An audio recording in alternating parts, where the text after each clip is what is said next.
Terima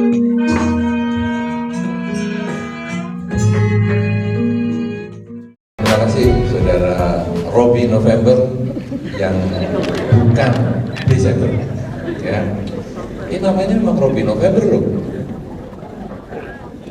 Ya, oh Oktober. Ya, wah berarti Anda masih mengikuti dengan baik. Robinya saja nggak ingat kalau namanya dia Robi Oktober. Tapi Anda kan langsung tahu, Robi November kayaknya nggak cocok nih. Robi Oktober ternyata. Ya, terima kasih Saudara Robi yang sudah membuka dengan baik sekali.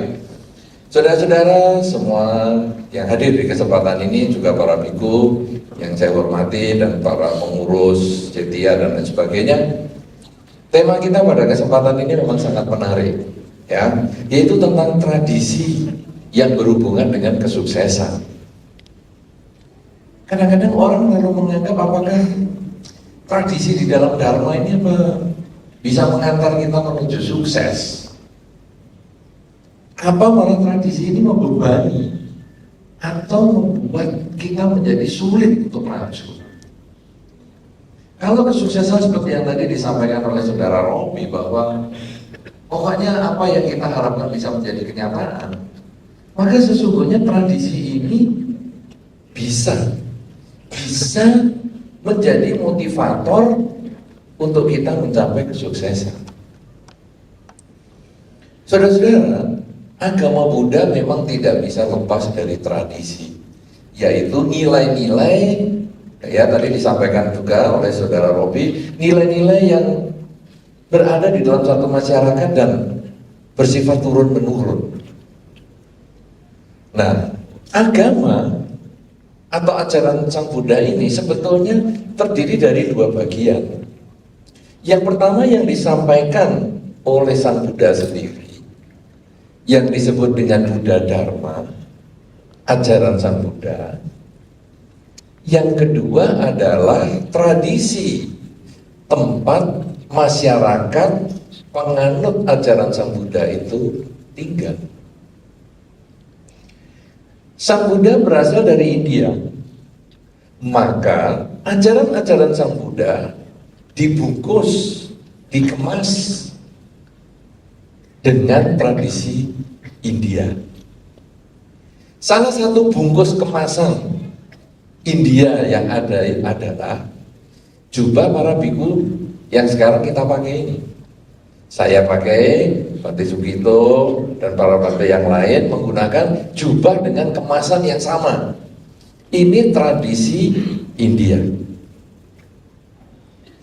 Kemudian agama Buddha berkembang, bukan hanya di India, berkembang ke Tiongkok. Ya, sekarang penyebutan harus dijelaskan bahwa tidak ada lagi penyebutan kata Cina. Orang Cina, negara Cina tidak ada. Tapi yang ada adalah negara Tiongkok dan orang Tionghoa, bukan orang Tiongkok. Ya, nah, jadi kalau sekarang agama Buddha ini berkembang ke Tiongkok, kemudian agama Buddha yang tadi ajaran Buddhis itu, ajaran Sang Buddha itu tetap, cuman kemasannya, bungkusnya diganti dengan tradisi Tiongkok. Misalnya sekarang bahasa India yang bahasa Pali kemudian berubah menjadi bahasa Mandarin. Ya, nah itu sebetulnya adalah penerjemahan.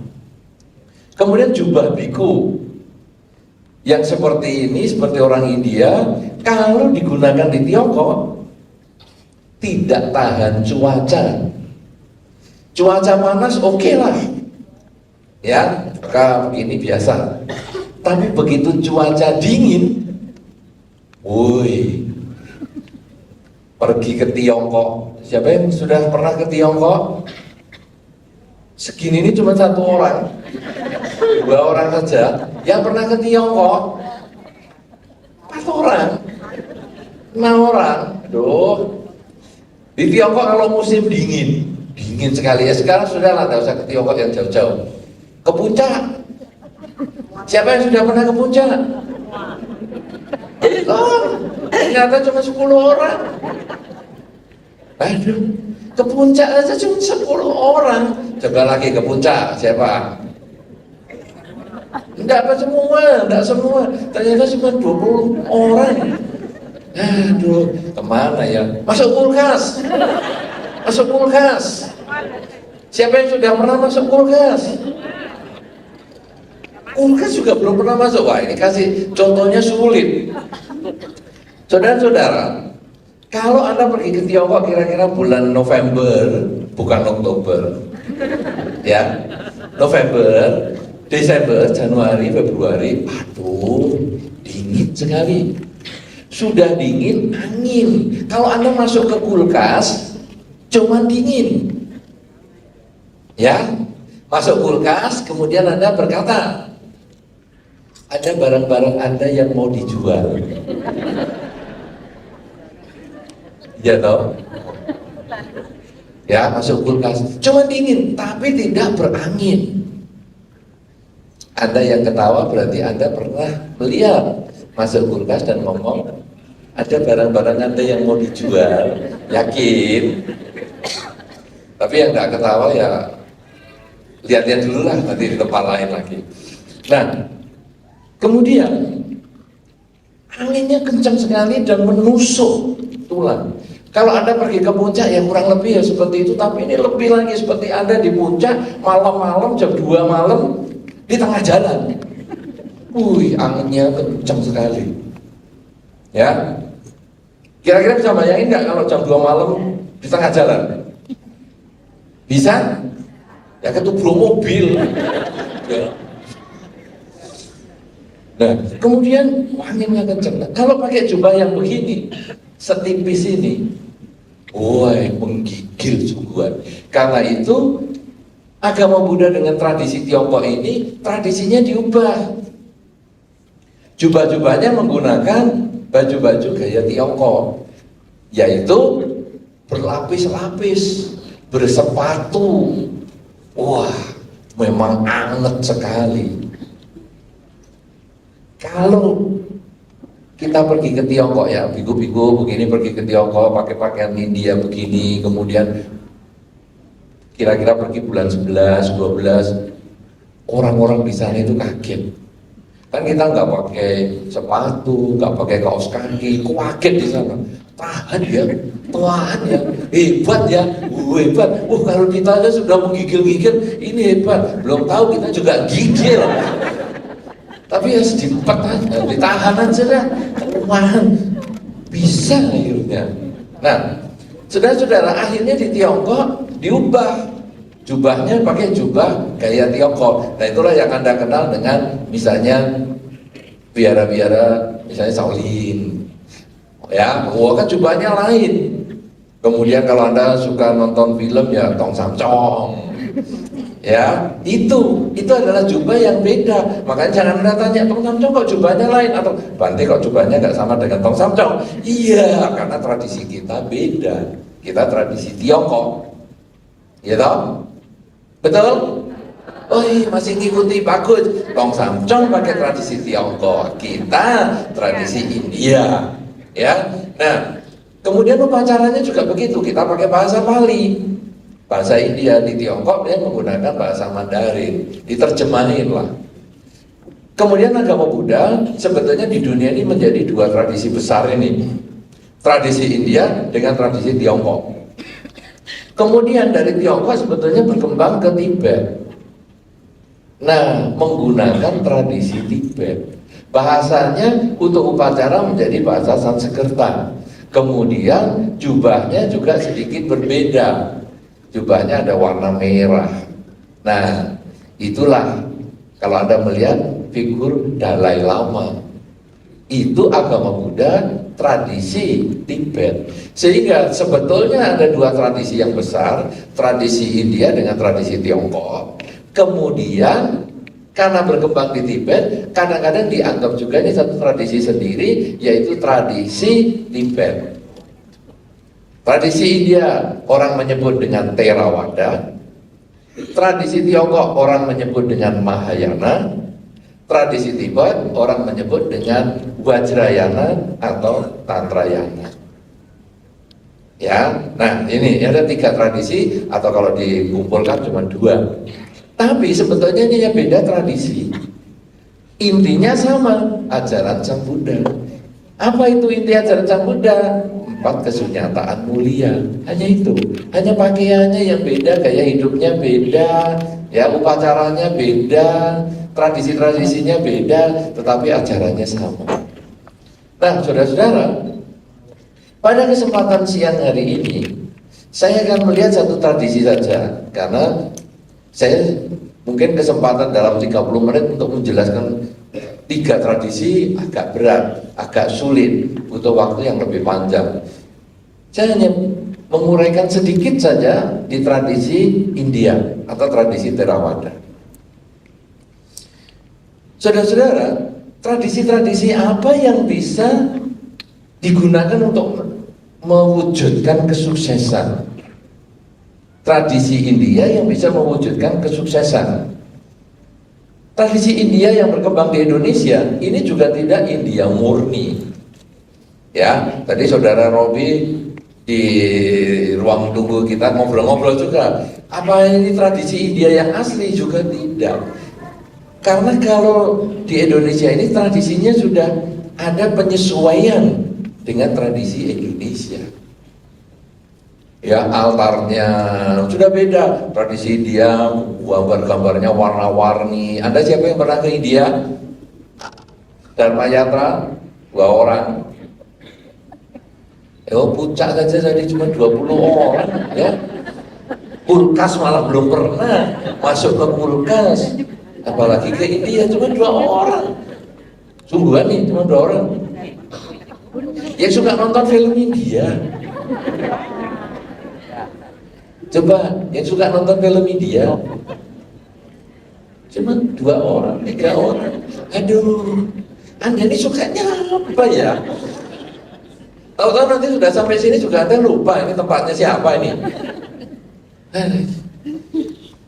Saudara-saudara, kalau di altar India itu warna-warninya luar biasa. Wih, berwarna-warni. Sedangkan kita altar di Indonesia tidak terlalu begitu. Jadi ini ada tradisi Indonesianya juga. Nah, sekarang apa yang kita gunakan dalam tradisi di Indonesia kita? Ya, jadi kalau kita sekarang tadi melihat agama Buddha India, Tiongkok, Tibet. Kemudian sekarang kita ambil tradisi agama Buddha, tradisi India. Tradisi India yang versi Indonesia. Versi Indonesia apa sekarang yang bisa digunakan untuk mencapai kesuksesan? Nah, ada banyak tradisi, saudara. Tradisi Indonesia pun banyak sekali. Tapi sekarang saya akan sempitkan lagi supaya kita menjadi tidak seluas yang tadi disampaikan oleh saudara Robi. Ini kan tema kita kan sangat bebas, sangat luas. Kita harus batasi. Nah, sekarang apa yang kita sempitkan lagi? Kita melihat altar saja. Altar agama Buddha di tradisi India versi Indonesia. Siapa yang di rumah punya altar? Ada. 20 orang, enggak sampai. Sungguhan saya tanya nih, siapa yang di rumah punya tempat sembahyang atau altar Sang Buddha? Lumayan. Tapi banyak yang tidak nih Mas ya. Siapa yang rajin kebaktian di wihara sehingga lihat altarnya?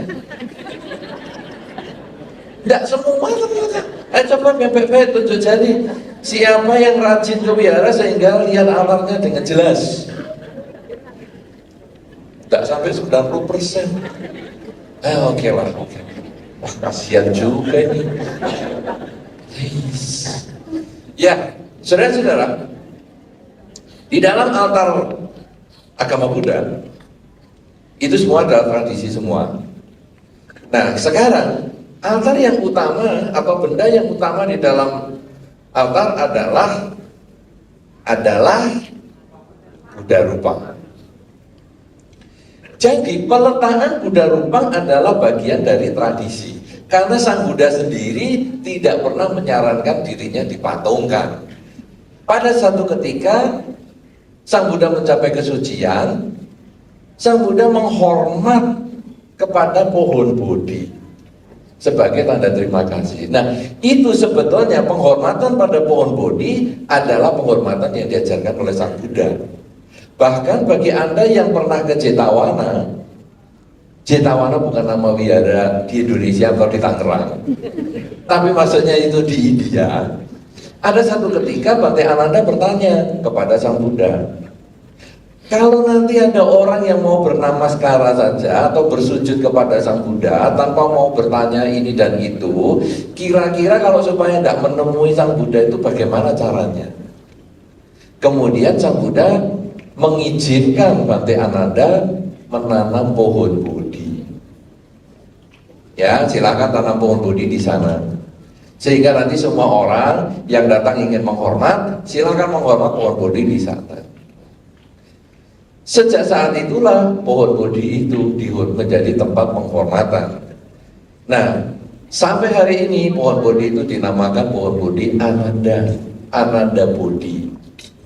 Ya, itu jelas menunjukkan bahwa penghormatan yang disarankan oleh Sang Buddha adalah pada pohon Bodhi, bukan pada patung Sang Buddha.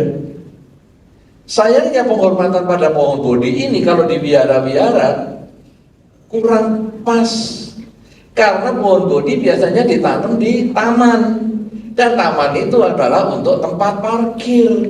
Jadi yang menghormat adalah sepeda motor, mobil, itu yang diem di situ meditasi, mulai pagi sampai sore sampai malam di situ dia, sampai dibawa pulang lagi. Ini pohon Bodhi tempat penghormatan, kok jadi tempat parkir? Nah, ini adalah yang nanti kalau Anda mengalami seperti itu, tolong diperbaiki. Pohon Bodhi harus dibikinkan plaza yang bagus, tempat yang baik, sehingga nanti orang datang itu hanya untuk bernamaskara, bermeditasi. Itu penghormatan yang pertama sebetulnya. Nah, sekarang kita melihat ada Buddha Rupang. Ini sebetulnya hanya tradisi saja, karena wajah Sang Buddha pun beda-beda. Coba Anda perhatikan Buddha Rupang. Versi India, versi Tiongkok, versi Jepang, versi Sri Lanka, versi Thailand, versi Myanmar, versi Indonesia versi Tangerang, versinya Bandung, versinya Jawa Tengah, beda-beda. Ya, versinya Bali beda. Ada yang mukanya lancip, ada yang mukanya gemuk, ada yang matanya sipit, ada yang bentuknya tidak jelas. Nah, kenapa demikian? Karena itu bukan gambarnya Sang Buddha. Itu adalah penggambaran sosok orang yang mencapai kesucian. Makanya bentuk bisa beda-beda. Tetapi ketika seseorang umat Buddha melihat Buddha Rupang di altar, maka kemudian dia lalu harusnya mengingat Sang Buddha adalah figur yang sukses. Sang Buddha adalah orang yang bisa mencapai kesucian. Sukses. Bagaimana bisa mencapai sukses? Beliau melewati perjuangan yang keras. 6 tahun lamanya bermeditasi. Kemudian berusaha dengan keras berguru. Dalam 6 tahun itu berguru kepada beberapa guru meditasi. Sudah sampai habis di ilmunya di perguruan ini, belajar di perguruan itu, jalani dengan keras, masih nggak bisa lagi. Akhirnya beliau menemukan cara untuk bermeditasi dan akhirnya beliau mencapai kesucian.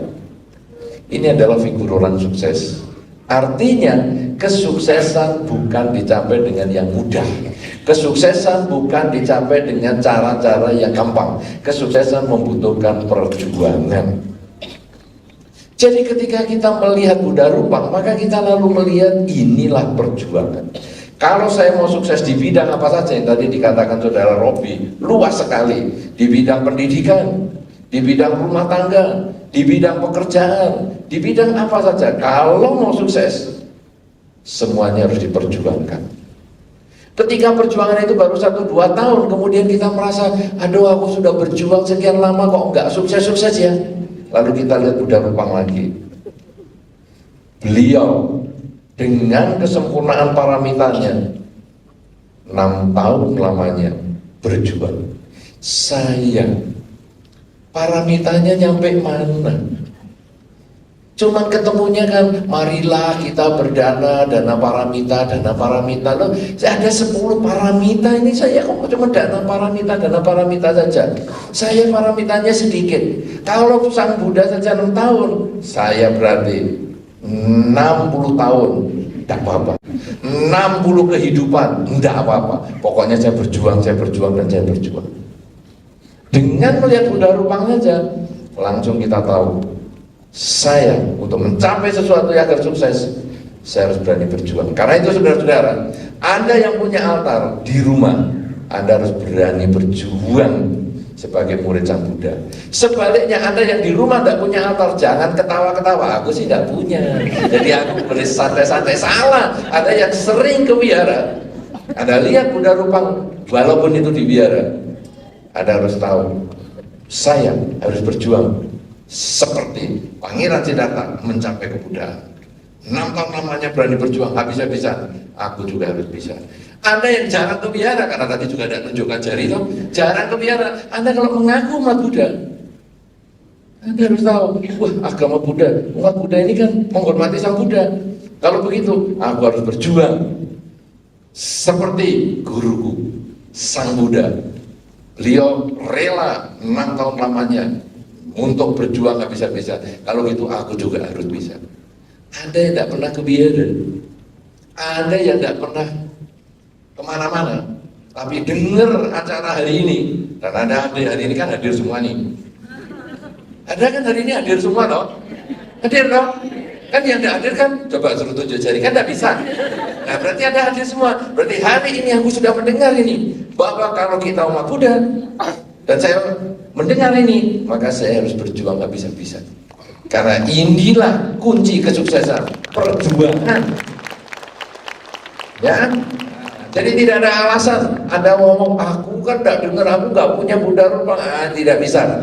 Siapapun yang hari ini datang, berani berjuang untuk mewujudkan cita-citanya agar sukses. Ya, nah ini Buddha Rupang. Sekarang saudara-saudara, kalau kita lalu berkembang lagi, Buddha Rupang di depannya ada lilin 2. Lilin 2 melambangkan penerangan. Apa maksudnya? Kenapa kok 2? Menerangi yang benar dan yang salah. Karena kita harus tahu mana yang benar, mana yang salah, sehingga kita mengambil yang benar, membuang yang salah. Kalau orang dari kecil hanya dikenalkan, misalnya bunga ini namanya bunga mawar, terus kita kasih nama bunga mawar, itu nanti sampai tua karena nggak ada pilihan, dia menganggap itu bunga mawar sungguhan. Tapi begitu dikasih pilihan, itu loh yang bunga mawar, oh ternyata ini bukan bunga mawar ya. Nah, tahu ini salah, itu betul, maka kita mengambil yang betul, membuang yang salah. Ini makanya lilinnya warna dikasih lilin 2. Lilin adalah penerangan. Saudara-saudara, kalau kita sudah semangat dengan Buddha Rupang tadi, saya sudah semangat untuk mencapai kesuksesan. Sukses yang dimaksudkan di dalam Dharma adalah sukses yang benar, bukan sukses yang tidak benar. Aku sudah semangat nih mau ngambil dompet tetangga, sukses yang tidak benar. Wah, aku nyoba nggak bisa. Aku ingat nih, perjuangan. Yang penting kan berjuang. Tidak ada kesuksesan tanpa perjuangan. Jadi aku nyoba lagi. Aku berhasil. Aku sudah mengikuti petunjuk Bhante pada pertemuan hari ini. Sesat. Karena itu baru pakai yang pertama. Yang kedua adalah bahwa lilin tadi, lilin kiri dan kanan, benar dan salah. Berarti saya mau cari yang positif. Jadi bukan urusan nyopet dompet. Tapi sekarang bagaimana ya? Saya mau bantu orang tua saya. Tapi kok belum berhasil. Aku coba lagi. Aku mau bantu orang tua kok belum berhasil. Aku kok belum berhasil. Coba lagi sampai mau. Ah, ini betul. Ya kan ada anak-anak kamu bantu orang tua nih. Papa, mama, ini gajiku nih, gaji pertama ini. Ya, tak kasih kamu ya 25%. Biasanya orang tua, sudah usah nak, kamu pakai aja nak. Tapi anaknya tetap, aku ingat ada perjuangan. Dan ini nilai positif, aku harus perjuangkan.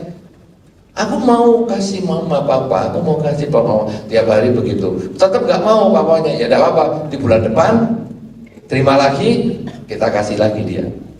Ini yang bulan lalu, sekarang bulan ini sudah ada, aku kasih lagi. Ini gaji pertama yang kemarin ini loh Pak, 25% mau saya kasihkan orang tua. Mau ini. Nah ini berhasil. Jadi lilin ini sebetulnya melambangkan nilai positif, nilai negatif. Kita mengambil yang positif. Siapa yang sudah pernah masang lilin? Ya, tidak semua kok, cuma 5 orang. Siapa yang sudah pernah masang lilin? Ya, kan cuma 10%. Siapa yang sudah pernah masang lilin?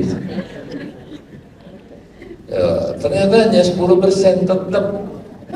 Yang sering adalah niup lilin kalau ulang tahun.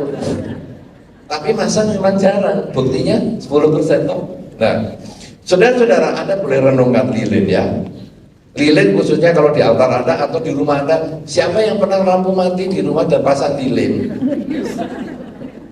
Ternyata juga tidak banyak. Aneh ya. Aneh. Siapa yang datang tidak bawa tangan? Mungkin. Ya, dari tadi aku mau nunjuk tangan tapi tanganku ketinggalan di rumah. Tidak bisa nunjuk. Saudara-saudara, Anda perhatikan lilin. Bahkan lilin ulang tahun sekecil apapun juga. Biasanya lilin ulang tahun itu memang kecil-kecil. Sekarang ada pasang lilin kecil. Kemudian andai kata ini sudah ada pasang dan seluruh ruangan ini ada digelapkan total. Anda bisa bayangkan bahwa di sekitar lilin yang kita pasang, walaupun kecil, itu ada cahaya. Ya. Sedangkan cahaya itu karena lilinnya kecil, mungkin hanya tidak sampai semua panggung ini kena. Karena lilinnya kecil, mungkin hanya separuh. Sisanya adalah kegelapan. Betul? Nah, lilin ini sangat-sangat kecil dibandingkan kegelapan seluruh ruangan ini. Bisa Anda bayangkan? Saudara-saudara, mampu nggak kegelapan yang sebesar ini menekan lilin sampai mati? Mampu nggak? Tidak bisa. Lilin ini walaupun kecil, dia tidak mudah dimatikan. Kegelapan yang besar itu hanya menunggu sampai lilinnya habis, baru dia bisa makan cahaya itu menjadi gelap. Tapi dia hanya nungguin. Itu kalau lilin ulang tahun. Kalau yang kita pasang itu lilin Imlek, yang diameternya 1 pelukan, yang 240 kati, nunggu setahun. Kegelapan ini tidak bisa, ya kan? Padahal lilin Imlek itu karena yang 240 kati itu sumbunya di tengah, kecil sekali hidupnya. Pernah lihat belum? Tunjuk jari yang pernah lihat. Loh, 50%, lumayan. Tangannya sudah ada ini, tangannya sudah ke bawah. Ternyata sudah pernah ya lihat lilin 240 kati. Itu kan apinya kecil sekali, tapi kegelapan sebesar ini tidak bisa menelan dia. Sekarang saudara-saudara, setelah kita tahu bahwa sebetulnya lilin ini adalah melambangkan saya memilih yang baik, meninggalkan yang jelek, maka apa yang menjadi pilihan kita itu harus Anda pertahankan habis-habisan. Karena apa yang sudah menjadi pilihan Anda, jangan mudah Anda dipengaruhi oleh kegelapan yang demikian besar. Oh, ngapain kamu begini? Ya, ini kan dalam banyak segi nih. Misalnya kalau tadi kita dengar di Oktober selalu cum laude, lulus Kumlot 3,7 loh IP-nya, luar biasa. Wah, hebat, hampir 4 ya. Nah, kemudian ada orang ngomong, untuk apa kamu sekolah pinter-pinter? Dia sebetulnya sudah punya lilin nih, sudah ada semangat. Tapi kemudian kegelapan di luar ini mengatakan, untuk apa sekolah pinter-pinter? Tidak ada gunanya. 3,7, kamu kan sendirian. Tapi kalau 1,3, temanmu banyak. Apalagi 0,7, lebih banyak lagi. Saudara-saudara, kalau kita sudah punya prinsip satu, dan itu kita tahu itu benar, pertahankan. Karena banyak sekali orang itu yang mencoba menjatuhkan prinsip kita. Ngapain kamu rajin ke wihara? Toh tetap gini-gini saja. Anda harus jawab, sudah rajin ke wihara saja gini-gini, apalagi nggak ke wihara. Nah itu buktinya teman sebelah itu nggak rajin ke wihara gitu-gitu, sukses. Nah itu sudah nggak ke wihara saja sukses, apalagi sering ke wihara, pasti lebih sukses. Jadi kita bangkitkan semangat, jangan sampai kegelapan itu menelan kita. Walaupun nilai kita kecil, pertahankan habis-habisan. Nah, pertahanan yang habis-habisan ini sama dengan dupa juga. Dupa yang kita pasang 3 sebetulnya melambangkan pikiran, ucapan, dan perbuatan. Dupa yang demikian harum, kita pilih dupa yang harum. Ya, tadi ada saya datang, kemudian ada orang berdana dupa dan lain sebagainya. Saya yakin waktu berdana itu pasti milih dupa mana yang paling wangi. Danakan. Anda juga di rumah begitu. Mau pilih dupa, pasti Anda pilih yang paling wangi. Saya belum pernah mendengar ada orang pergi ke toko dupa. Ada yang jualan dupa di sini? Ada enggak? Siapa yang jualan dupa? Jadi umat Buddha ini ya, butuh dupa tapi nggak pernah mau jualan ya ini. Aneh ini. Siapa yang sering pasang dupa di rumah? 10%, tidak ada. Siapa yang ketinggalan tangan sungguhan ini? Aneh ini. Atau ada yang ketinggalan telinga mungkin ya. Saudara-saudara, saya belum pernah mendengar orang pergi ke toko dupa, kemudian dia tanya, di sini dupa apa ya yang paling busuk? Oh nggak ada dupa yang paling busuk. Oh, kalau gitu aku nggak beli di sini. Aku cari sebelah lagi. Oh, tapi cara ini ada loh dipakai. Umat Buddha kalau pergi ke tempat orang jual ikan bakar, kan biasanya tanya, ini ikannya seger atau enggak? Masih seger, masih hidup. Oh udah, kalau gitu gak jadi beli. Kan ada itu, ya kan? Jadi kita mau cari yang bangkai saja. Iya toh? Betul toh, cari bangkai toh? Nah sekarang kalau pergi ke toko dupa, ada yang bau bangkai enggak? Enggak ada, enggak jadi beli. Aku beli ke toko sebelah aja yang ada bau bangkainya. Tidak ada. Anda selalu mencari mesti yang paling wangi. Nah, saudara-saudara, dupa 3 kita pasang yang paling wangi, yang terbaik yang kita mampu beli kita pasang. Berarti apa? Harapan kita, pikiran, ucapan, dan perbuatan kita yang wangi lah. Kalau dupa itu baunya searah dengan angin, maka kalau kebajikan seseorang bisa melawan arah angin. Berarti sekarang dengan Buddha memang kita semangat dengan melakukan hal yang baik, seperti lilin tadi kita pilih yang baik, dan yang baik ini kita pertahankan, jangan sampai kita lemah semangat. Dan kebaikan itu meliputi pikiran, ucapan, dan perbuatan. Bukan cuma baik di perbuatan, bukan cuma baik di ucapan, tapi juga baik di dalam pikiran. Kemudian kalau sekarang kita lalu melihat di altar, selain ada Buddha Rupang, ada lilin, ada dupa, ada air. Ada airnya? Ada. Air adalah melambangkan kemampuan kita beradaptasi, kemampuan kita menyesuaikan diri. Karena air diletakkan di gelas bentuknya gelas, air diletakkan di mangkok bentuknya mangkok, air diletakkan di botol bentuknya botol. Karena kalau air diletakkan di botol kemudian di kulkas, lalu mau dituang ke gelas nggak bisa, bisa dipecah loh botolnya. Air di dalam yang bentuknya mangkok, kemudian kita mau masukkan botol, kalau nggak mau bisa dipecah. Air yang bentuknya seperti mangkok. Artinya kalau sekarang kita kaku, kita tidak mau berubah, kita tidak mau menyesuaikan diri, kita akan dihantam oleh lingkungan. Nah, dengan demikian ketika kita mempersembahkan air di depan altar, walaupun itu sebagai tradisi, maka itu menjadi satu dorongan bahwa saya dimanapun saja, ketika semangat saya bagus untuk memilih yang positif, positif di dalam pikiran, ucapan, dan perbuatan, saya harus tetap bisa menyesuaikan diri dengan lingkungan. Enggak ngawur-ngawur. Saya memilih yang baik, saya memilih berbicara yang baik, tetapi saya juga harus bisa menyesuaikan diri dengan lingkungan. Jangan asal baik tapi waktunya tidak tepat. Apa maksudnya baik waktunya tidak tepat? Misalnya kita mengatakan orang atau melarang seseorang, misalnya kalau sesuatu orang ketika ke biara atau ke rumah kita, kemudian dia misalnya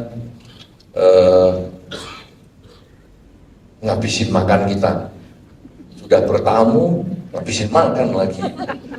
Kita tidak mengatakan dengan kata yang benar sih, kamu kok kayak orang belum pernah makan ya di sini. Wah, makanan itu kalau disinggung itu menyakitkan.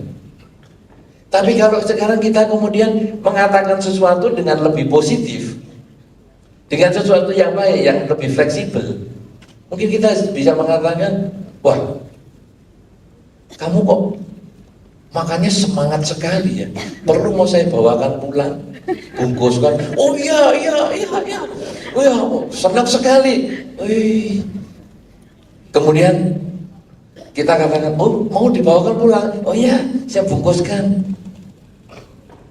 Sudah cuman ini saja, apa kira-kira ada tempat yang lain lagi, apa rumah ini juga mau Anda bawa pulang atau bagaimana atau apa?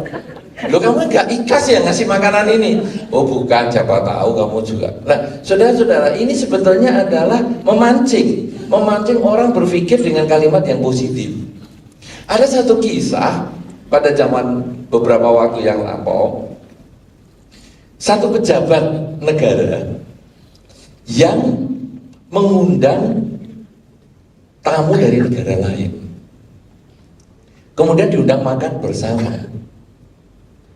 Nah, di negara yang tempat pejabat mengundang ini, tradisinya keluar pertama adalah air cucian tangan. Jadi supaya sebelum makan cucilah tangan. Ya, keluar mangkok mungkin ada jeruknya untuk cuci tangan. Begitu sudah keluar semua, pejabat yang tamu itu mengira itu minuman. Setelah selesai acara baru disampaikan, itu tadi sebetulnya air minuman. Itu bukan untuk minuman, itu untuk cuci tangan. Nah, kamu kok minum? Ya sama-sama lah, kita solider aja. Nah, lain kali tidak begitu lagi. Inilah saudara, bahwa kita bisa menyesuaikan diri. Tidak ngotot semua maunya sendiri, kalau ini sudah benar mesti tepat. Enggak, kita bisa sesuaikan diri. Inilah kekuatan air, saudara. Nah, sekarang juga di altar itu ada buah. Mejanya, di meja altar ada buah. Buah itu melambangkan tanam padi, tumbuh padi. Karena buah mangga yang kita letakkan di altar pasti ditanam dari biji mangga. Tidak ada buah mangga itu ditanam dari biji jagung. Ketika kita meletakkan apel, itu juga pasti dari biji apel, bukan dari biji mangga. Jadi di sini kita kemudian lalu merenungkan, kalau saya melakukan kebajikan, maka buah kebahagiaan pasti datang pada diriku. Sama dengan buah itu, dia datang dari biji yang sejenis. Kalau demikian saudara, saya akan bersemangat untuk mencapai satu tujuan saya agar sukses. Agar saya sukses, saya memilih sukses yang positif. seperti lilin sepasang yang saya pilih satu. Kemudian sukses yang positif ini dikembangkan dengan nilai-nilai yang baik, yang harum pada pikiran, ucapan, dan perbuatan. Keharuman ini harus selalu dengan menyesuaikan diri. Karena kemana kita pergi kita bisa menyesuaikan diri, sama seperti ajaran Sang Buddha. Di India dengan tradisi India, ke Tiongkok dengan tradisi Tiongkok, ke Tibet dengan tradisi Tibet. Ini sebetulnya adalah penyesuaian diri semua. Pergi ke Indonesia dia tradisi Indonesia, kemudian pergi ke Bekasi menjadi tradisi Bekasi. Ini semua adalah penyesuaian diri. Dan kalau penyesuaian diri ini sudah dilakukan, maka kita kemudian juga meyakinkan bahwa perbuatan yang kita lakukan juga akan berbuah pada diri kita sendiri. Menanam padi tumbuh padi, menanam jagung tumbuh jagung, menanam kebajikan pasti tumbuh kebahagiaan. Ini kalau kita bisa miliki saudara, walaupun hanya dengan melihat altar, timbul semangat dan timbul perjuangan dan bertahan untuk waktu yang lama, kesuksesan pasti milik kita. Karena itu ini salah satu tradisi ya, tradisi Theravada yang kita ketahui, tradisi India yang kita ketahui sebagai pembuka. Tapi nanti di dalam tanya jawab, mungkin Anda ingin menanyakan tradisi-tradisi tertentu yang mungkin kita bisa bahas, tentu kita bisa selesaikan sehingga akhirnya kita memahami bahwa agama Buddha juga mempunyai tradisi. Agama Buddha tidak memusuhi tradisi. Jadi Anda punya tradisi apapun juga, selama dia tidak melakukan pelanggaran 5 latihan kemoralan atau Pancasila Buddhis, Anda bisa lakukan. Ada seorang pengurus wihara di satu tempat, dia sebelum menjadi pengurus wihara dia tanya, Bante apa saya boleh jadi pengurus wihara? Loh kenapa? Karena saya di rumah, saya selain altar Sang Buddha, saya punya altar yang lain. Apa itu? Altarnya tombak Sampokong. Anda pernah tahu ada tombak, tulisannya di sana Sampokong, sembayang. Sampokong itu orang yang dulu dari Tiongkok pergi ke Semarang. Terus kemudian saya selain itu ada keris Bante. Kerisnya Empu Gandring yang dulu untuk nusuk kenarok. Kemudian saya punya akik-akik yang jimat-jimat Bante.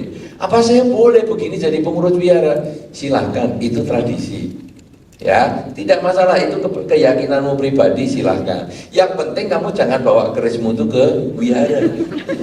Lu kenapa? Siapa tahu nanti pas kamu keluarkan ada anak kecil lewat kan kasihan, kesenggol tangannya konslet ataupun nanti menjadi infeksi kan kasihan. Tapi kalau kamu mau di rumah silahkan, tidak masalah. Kenapa? Karena agama Buddha tidak memusuhi tradisi. Agama Buddha itu seperti air yang bisa menyesuaikan dengan lingkungannya. Ya, karena itu jangan takut kalau Anda memang mempunyai tradisi-tradisi tertentu atau Anda masih ragu, nanti dalam kesempatan tanya jawab akan kita bahas sehingga Anda yakin bahwa saya dengan tradisi saya tidak masalah. Karena tradisi kalau kita bisa mengerti, justru dia bisa menjadi pendorong, menjadi motivator untuk kita mencapai kesuksesan. Inilah mengenal tradisi untuk mencapai kesuksesan. Terima kasih.